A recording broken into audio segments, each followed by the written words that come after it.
And I'm going to finish up with this, speaking to each group in the family. So first I'm going to speak to fathers and husbands. You are the leader of the family.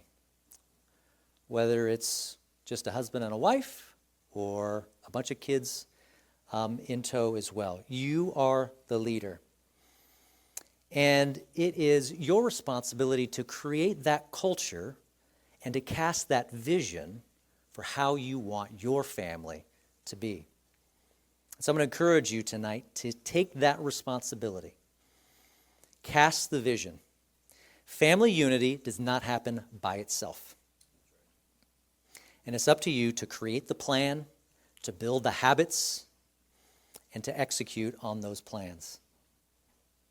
And by the way, just one little pro tip as you're kind of creating plans and organizing your family and how your family does things. Relationships require margin in your life. You know what I mean by that?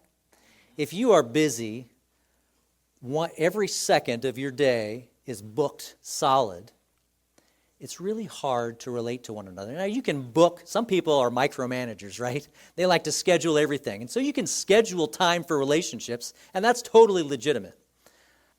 But for us, our family at least, we intentionally create margin in our family so that we're not out doing activities every single night of the week. We have time where we can spend together. Just sometimes not doing anything, just hanging out. Nothing particular scheduled, just hanging out. But let me go on. So that was husbands, fathers. Next is mothers and wives. You are the implementers. Now, you all also can be a part of casting the vision, or at least being a part of, working the vision, talking with your husband, figuring out how are we going to do this?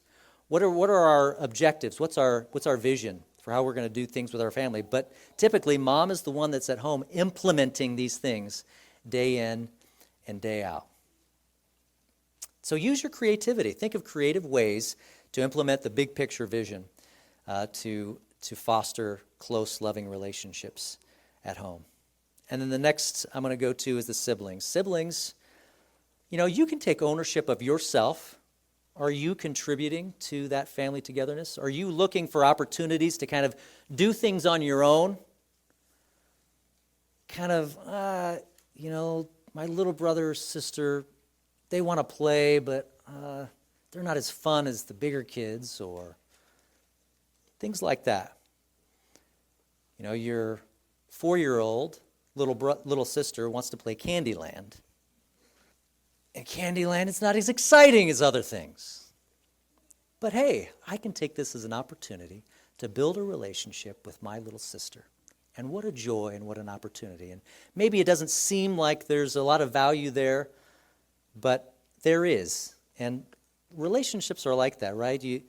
You don't see the value right then and there. But as you build relationships over time and you look back, you see that you've built something amazing.